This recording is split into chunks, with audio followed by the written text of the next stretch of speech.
ఉద్యమకారులంతా కులాలకు మతాలకు అతీతంగా ప్రతి ఒక్కరూ ఉద్యమంలో పాల్గొని ఈ తెలంగాణను సాధించుకున్నాం.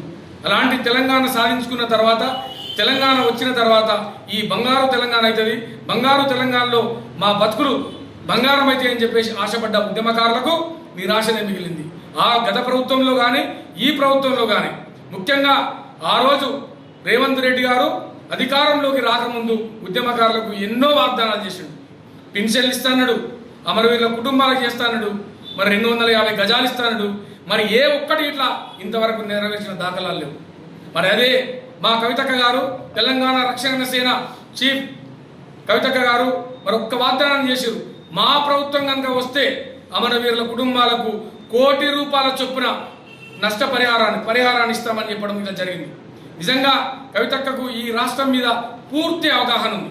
మీ అందరూ తెలుసు, కవితక్కకు రాజకీయాలు కొత్త కాదు, కవితక్కకు ఈ రాష్ట్రం కొత్త కాదు, తెలంగాణ ఉద్యమంలో కొత్త కాదు. తెలంగాణ ఉద్యమంలో నిరంతరం శ్రమించినటువంటి ఉద్యమకారిణిగా ఆమెకు మంచి పేరుంది. అలాంటి వ్యక్తి సారథ్యంలో జరుగుతున్నటువంటి ఈ భూ పోరాటాన్ని విజయవంతం చేయాల్సిన అవసరం ఇట్లా మనందరి మీద ఉందన్న విషయాన్ని ఇట్లా మీరు మర్చిపోదు. అందుకని ఉద్యమకారులకు నేను ఈ సందర్భంగా పిలుపునిస్తున్నా, విజ్ఞప్తి చేస్తున్నా. ఉద్యమకారులారా, ఏ ప్రభుత్వంలో కానీ గత ప్రభుత్వంలో కానీ ఈ ప్రభుత్వంలో కానీ ఉద్యమకారులకు కానీ అమరుల కుటుంబాలకు కానీ న్యాయం జరగలేదన్న సంగతి మీ అందరూ తెలుసు. కాబట్టి ఖచ్చితంగా ఈ భూ పోరాటాన్ని జూలై 2వ తారీఖు నాడు ఉప్పల్ బగాయత్లో తలపెట్టినటువంటి భూ పోరాటాన్ని విజయవంతం చేయాల్సిన అవసరం మనకు ఎంతైనా ఉంది. మన బతుకులు బాగుపడాలంటే తోటి ఉద్యమకారులకు 250 గజాల భూమి కావాలన్నా, వాళ్ళకు పెన్షన్లు కావాలన్నా, వాళ్ళకు ఏ జరగాలన్నా ఉద్యమం తప్ప మరొకటి లేదు.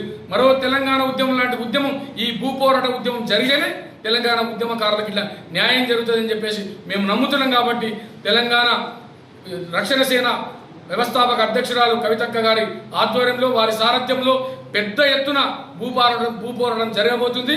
ఈ భూ పోరాటంలో మీరందరూ పాల్గొని ఈ భూ పోరాటాన్ని విజయవంతం చేయాల్సిన అవసరం ఉందని చెప్పేసి ఈ సందర్భంగా కోరుకుంటూ పెద్ద ఎత్తున జూలై 2వ తారీఖు నాడు ఉప్పల్ బయాత్కు ఉద్యమకారులతో పాటు అమరవీరుల కుటుంబాలు ఇట్లా తరలి రావాలని చెప్పేసి మనస్ఫూర్తిగా కోరుకుంటూ జై తెలంగాణ.